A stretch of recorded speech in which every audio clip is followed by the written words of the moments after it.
सारे वुज़रा जो अभी-अभी 2 हफ्ते पहले तक अपने मनसब पे मौजूद थे, वो अभी दे रहे हैं तजावीज़ कि 900 अरब रुपए तो हम सब्सिडी में देते हैं, वो चोरी की वजह से है, लाइन लॉसेस की वजह से है, उसको हमें कम करना चाहिए। तो जब ये हुकूमत में होते हैं, पता नहीं उस वक्त ये मुश्किल फैसले क्यों नहीं लेते। उस वक्त मुश्किल फैसले ये कहा जाता है कि हमने अवाम पे मजीद बोझ डाल दिया है, बिजली का रेट बढ़ा के, टैरिफ बढ़ा के।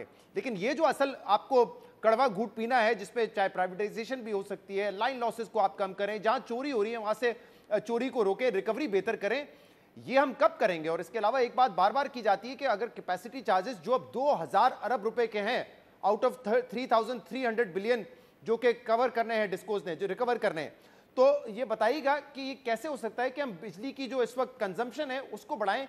इन हालात में तो नहीं नजर आ रहा, जब कारोबार ही नहीं हो सकता तो कंजम्पशन कैसे बढ़ाएंगे? एब्सोल्युटली शहजाद, आपका एक बड़ा इंपॉर्टेंट पॉइंट है कि जब कंजम्पशन नहीं बढ़ेगी तो कैसे कैपेसिटी पेमेंट चार्जेस जो हैं वो कवर होंगे। और मैं आपको बताऊं कि इस साल और अगले साल मिला के, इनफैक्ट अगले 2 साल में, एक साल में 1 ट्रिलियन रुपया देना है आपने कैपेसिटी पेमेंट्स में। 1 ट्रिलियन रुपया, इसका मतलब है कि आप पावर यूज करें या ना करें, 1 खरब रुपया आपको देना ही देना है। और वो देखें, लास्ट गवर्नमेंट ने, मेरे ख्याल में पीटीआई की गवर्नमेंट थी, उसमें एक नहीं, डिसीजन हुआ सॉरी था। खुरम, दो जी 200 अरब 2000 अरब देने हैं, यानी कि 2 ट्रिलियन देने हैं। ये कल जी पावर जी जी मिनिस्ट्री ने खुद जी बताया जी है, मैं 2 ट्रिलियन देने हैं मैं जी। कह रहा हूँ एक साल में 1 ट्रिलियन है, अगले 2 साल में 2 ट्रिलियन है, और अगले, अगर अगर आप मेरे में 26 तक जाएं तो 3.4 ट्रिलियन है टोटल मिला के। तो मैं तो एक साल की बात कर रहा हूँ। तो एक साल में अगर 1 ट्रिलियन रुपया देना है तो आपकी कॉस्ट कहाँ से कहाँ पहुंच सकती है, आप इमेजिन कर सकते हैं। मैं ये कहना चाह रहा हूँ कि देखिए, जो आप कह रहे हैं ना, डिस्कोस की बात करें, डिस्कोस का मैं आपको एक नंबर देता हूँ। 13.5% का नंबर था लाइन लॉसेस का, ट्रांसमिशन डिस्ट्रीब्यूशन लॉसेस लॉसेस जो होते हैं, वो 13.5% का टारगेटेड नंबर था शहजाद, वो 18% पे पहुंचा है। और 520 अरब रुपया ऐड हो गया है सिर्फ उन लॉसेस पे। और वो सारे 520 अरब रुपया कहाँ पे, कौन पे करेगा?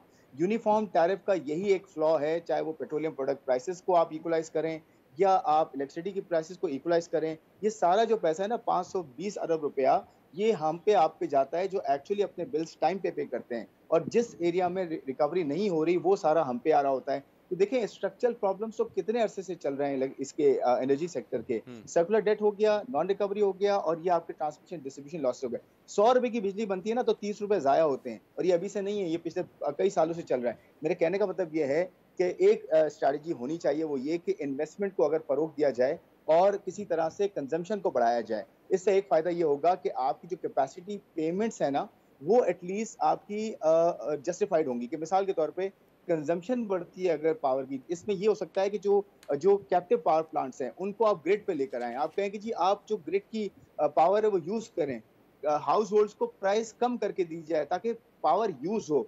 जितनी ज्यादा पावर यूज होगी, चाहे वो कमर्शियल करे, बिजनेसेस करें, हाउस होल्ड्स करें, जितनी पावर यूज होगी उतना ज्यादा आपकी कैपेसिटी पेमेंट जो है वो या तो जस्टिफाइड होगी या आपकी प्राइस में एटलीस्ट कंजम्पशन बेहतर होगी। दूसरी बात ये कि सर्कुलर डेट का जो इशू है उसे रिजॉल्व करें, गैस का और इलेक्ट्रिसिटी का। उससे आपकी आईपीपीएस को जो है पैसे मिलेंगे, वो आगे जो है अपना लिक्विडिटी जनरेशन उनकी होगी, तो वो ऑयल के पैसे दे सकते हैं, सब कुछ जो है वो बेहतर हो सकता है। तो जो सप्लाईज है वो बेहतर हो सकती है। तीसरी चीज ये जो सबसे इंपॉर्टेंट है शहजाद, वो आईपीपीएस के जो कॉन्ट्रैक्ट्स हैं, इनको रिविजिट करना पड़ेगा, वरना आपकी कैपेसिटी पेमेंट्स आपको तबाह कर देंगी।